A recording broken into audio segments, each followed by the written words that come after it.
بسم الله الرحمن الرحيم، والصلاة والسلام على سيدنا محمد أشرف المرسلين. بجد ترحيب بكم على قناة أبرار التعليمية مواد تجارية. النهاردة هنبتدي المحاضرة الأولى في الأكاونتنج، المحاسبة باللغة الإنجليزية لطلبة المعهد العالي للعلوم الإدارية. طبعا أنا بدرس المنهج الخاص بالمنيا، المعهد العالي موجود في المنيا، نظم معلومات. فيلا بينا نشوف الدرس.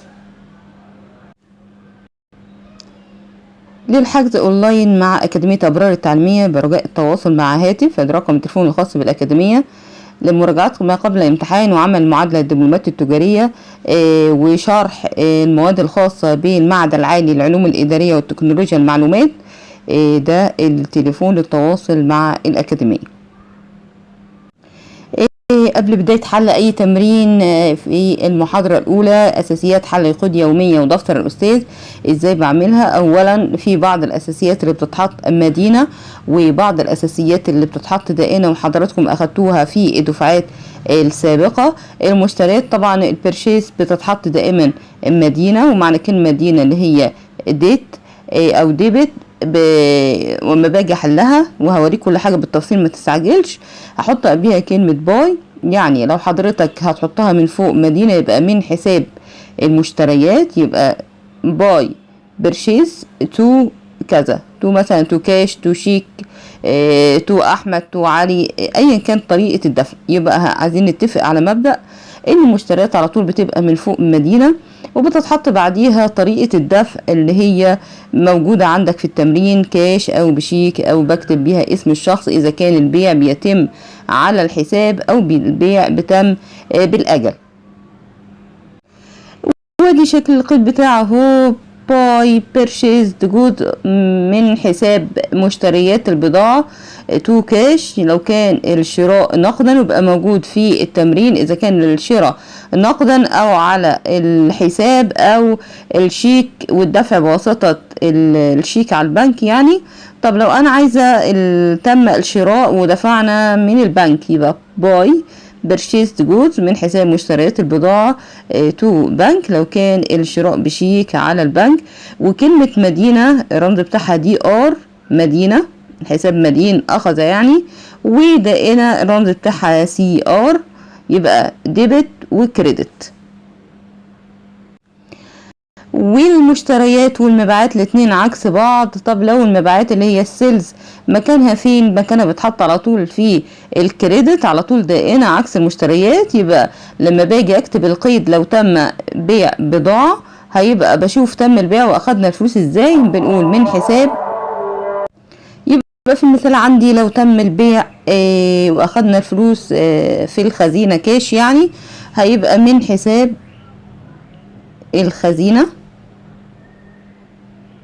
الى حساب المبيعات. طبعا خطي وحش قوي على الشريحة، الى حساب المبيعات. تمام. لو تم البيع واخدنا فلوس ووضعناها في البنك، او تم البيع بشيك يبقى باي بنك تو سيلز. لو بعنا بضاعة على الحساب هنفترض ان احنا الراجل او الشخص اللي احنا بعناه البضاعة اسمه احمد، يبقى باي احمد تو سيلز. انا بفهم من القيد ده ان احنا بعنا بضاعة بالاجل. وعندي تمرين زي ما بيجيلك في الامتحان اهو، التاريخ. ومعلش انا بعتذر، الاضاءة سيئة جدا والتمرين مش واضح قوي، بس هنحاول مع بعض اقراه، وهنزل كمان الترجمة الخاصة بيه. في 1 جان في شهر يناير ستارت بيزنس ويز كاش، بدأ اعماله التجارية ب50,000 جنيه. حطوهم طبعا ويز كاش يعني حطوهم في الخزنة.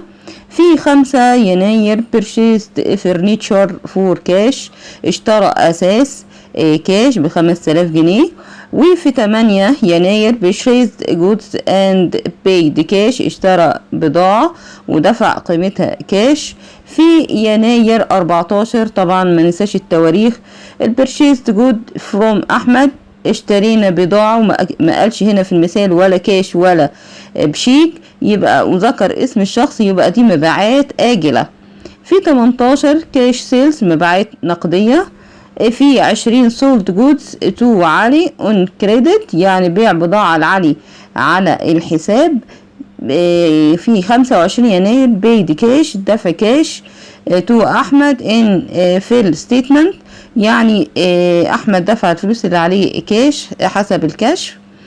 في 28 كاش received from علي، نقدية متسلمة من علي. علي سدد الفلوس بتاعته، يعني علي اعطى دي الخزينة، الخزينة خدت، يبقى باي كاش تو علي. وبعد كده paid rent for the month، دفعنا الايجار الشهري طبعا، وهنا ناقص كلمة كاش، دفعنا من الخزنة. وبعد كده اخر حاجة في 31 withdraw from cash for private use، يعني مسحوبات شخصية عن طريق النقدية او عن طريق الخزينة. طبعا هوريك برضو الترجمة، ممكن اكون نسيت كلمة او حاجة، بس انا مش بفضل الترجمة، انا بفضل حضرتك تحفظ الكلمات كده زي ما هي، علشان حضرتك خلاص هتبقى محاسب، ممكن احتمال كبير او تبقى محاسب في بنك لو حصلت على تقدير ممتاز، تقدير كويس، يعني ممكن تشتغل في البنك، فلازم تبقى متمكن. وادي الترجمة اهو. بدأ العمل التجاري أو مشروعه نقد ب50,000، واشترى أساس ب5,000، وقام بشراء بضاعة ودفع نقدا 15,000. قام بشراء بضاعة من أحمد على الحساب، بذكر فيها طبعا اسم الشخص، وخطي في اللغة خطي في اللغة العربية تحفة تحفة. مبيعات نقدية ب32,000. باع بضاعة لعلي على الحساب ب28,000. دفع حساب أحمد حسب الكشف الحساب بالكامل يبقى 35,000. واستلام مبلغ من حساب علي، وعلي سدد جزء من الفلوس اللي عليه. ودفعنا كمان الإيجار الشهري 2000 جنيه. وسحب مبلغ نقدي مسحوبات شخصية نقدا عن طريق الخزينة ب2500 جنيه. طبعا السؤال هيجيلك في الامتحان بيقولك بصيغة required المطلوب، ممكن يجيلك كلمة بريبير يعني قم بإعداد، أو ميك أوت صور دفتر اليومية. ودفتر اليومية عندي في المحاسبة اسمه ذا جورنال، ودفتر الأستاذ ليدجر. يبقى هكتب لك ده في نهاية المحاضرة الأولى، هكتب لك المصطلحات دي علشان تبقى عارف ايه المطلوب منك في السؤال. لو شفت صيغة السؤال ده يبقى حضرتك مطلوب منك قيود يومية. وهنروح من اليومية للأستاذ، وبعتذر عشان صوتي راح. وحل التمرين اهو. طبعا حضرتك هتسطر الخانة الأولية مكتوب فيها الديت، والخانة التانية الديتيلز أو البارتيكولارز، والكريدت الديت أو الديبت والكريدت، والمدين رمزه دي ار، والداين رمزه سي ار. يبقى في أول القيد عندي اللي أنا وريتهولك وترجمتهولك ده باي كاش تو كابيتال. طبعا شرح القيد تمام لازم، بس هو هنا مش شارح القيد، جديدة كلمة هو ده. يبقى باي كاش تو كابيتال بداية أعماله التجارية، دفعنا 50,000 جنيه كرأس مال للمشروع. في 5 يناير اشترينا مشتريات أساس ودفعنا قيمتها من الخزينة، يبقى باي فرنيتشر تو كاش. القيد بعد كده في 8 باي بيرشيز تو كاش، شراء بضاعة ودفعنا قيمتها كاش. القيد رقم بعد كده 14 بيرشيز تو أحمد، يعني باي بيرشيز تو أحمد من حساب المشتريات إلى حساب أحمد. وفي 18 يناير باي كاش تو سيلز من حساب الخزينة إلى حساب المبيعات، بيع بضاعة وتحصيل قيمتها نقدا ب32,000. وخد بالك هنا من زي العربي، هنا المدين بيتكتب من فوق اهو، وبعديه جنبيه الداين. وبعد كده في 20 يناير مبيعات بضاعة على الحساب لعلي، يبقى علي هو اللي خد من حساب علي إلى حساب سيلز. ومن حساب طبعا أحمد سدد 32,000 جنيه اللي عليه، يبقى من حساب أحمد تو كاش أو باي أحمد تو كاش، وأنا بفضل كلمة باي وتو من وإلى.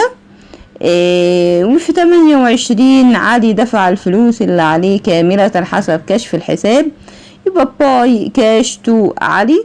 وكمان دفعنا الإيجار نقدا، ومش موجود في التمرين طريقة الدفع، ودي خطأ غير مقصود. يبقى في 31 يناير باي رنت تو كاش.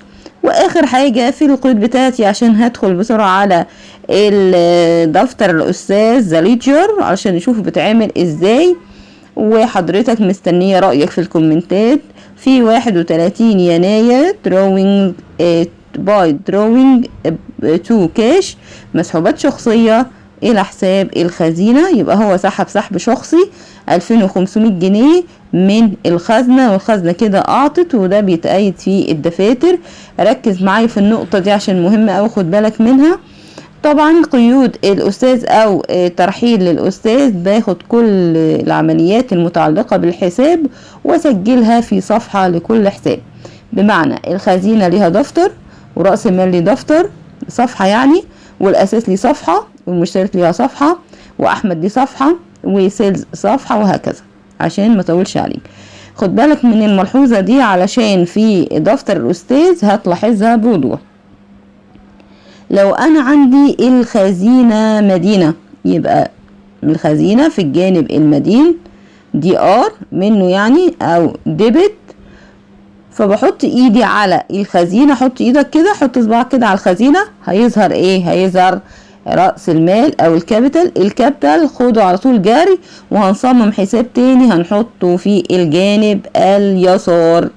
الجانب اليسار ناحية الشمال هتحط فيه الكابيتال. تمام. هات القيد اللي بعديه، حط ايدك على الكاش، الخزينة اهو، حط صباعك عليه اهو. طيب الخزينة هنا مدينة ولا دائنة؟ لا، الخزينة هنا دائنة، يبقى نحط ايدنا عليها، والاساس الفرنيتشر يروح الناحية المدينة، الناحية اليمين. يبقى برمي واحدة كده وبرمي واحدة كده حسب القيد المحاسبي. ناخد واحدة كمان علشان ندخل على الاستاذ ووريها لك بوضوح. انا عندي هنا بدور على الحساب اللي فيه كاش، يبقى مش باخد كل الحسابات، بدور على الحساب اللي فيه احد طرفيه كاش. لو الكاش عندي هنا دائن زي باي احمد تو كاش، الحساب هنا عندي كاش اهو داين، يبقى باي احمد، احمد هيتحط في الناحيه اليمين. تمام، اللي هي الناحيه او الناحيه الدائنه. نشوف دفتر الاستاذ وهشرحه بالتفصيل اهو. الديت بارتيكولارز مبلغ، تمام، وهكذا. دي الناحيه سي ار دائنه، ودي الناحيه المدينه. يبقى بعكس الموضوع بتاعي. لو عندي هنا الكاش مدينه، يبقى بحط الفلوس في الناحيه التانية، يبقى كابيتال وسيلز وعلي، ده في الناحيه الشمال. الناحيه التانية بقى حضرتك الفرنيتشر والبيرشيز واحمد ورنت والدروينج، ده بيتحط في الناحيه اليمين. وببتدي اجمع الجانب اليسار اللي هو الجانب المفروض ان هو جانب مدين، ببتدي اجمعه اهو، طلعوا 102,000 مكتوب دي ار. تمام. واجمع الناحيه التانية واطلع لي فرق، انا هنا مش مجمعه او الورق مش متجمع. فحضرتك هتجمع دول 5000 زائد 15000 زائد 35 زائد 2000 زائد 2500 واطرحهم من 102,000، هيطلع لي البالانس بتاعي الرصيد 42,500. رصيد مدين او رصيد مرحل، انقله الناحية التانية رصيد منقول. طبعا على حسب الموجود عندي في التمرين. طبعا الكابيتال برضو نفس الحكاية. بداية بداية أعمال التجارية كانت ب50,000، والقيد بتاعي كان باي كاش تو كابيتال، يعني الحساب بتاعي هنا الكابيتال عندي حساب داين، يبقى باي من فوق كاش اهو. تمام. ونكمل.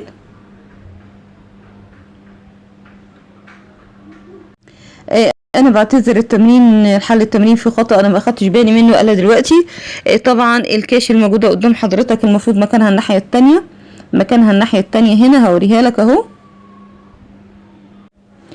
الكاش دي مكانها الناحيه التانية هنا، ودي هنا العكس، يبقى هنا المفروض هتحط كاش. تمام. والبالانس دي ار اتحط هنا كده، ظبطت. وابتدي اراجع كل كلمه. تمام، هو كده تمام. الكابيتال بيتحط في الناحية اليمين علشان سوري، الكاش بيتحط في الناحية اليمين علشان الكابيتال عندي هنا داين. وطبعا هناخد اخر حساب الفرنيشر، عندي نفس الحكاية اهو بس ده صحيح. الفرنيشر عندي هنا مدين. تمام. يبقى المفروض دي برضو خطأ،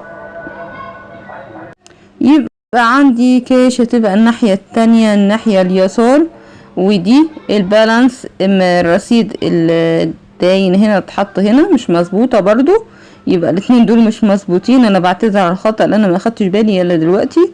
تمام.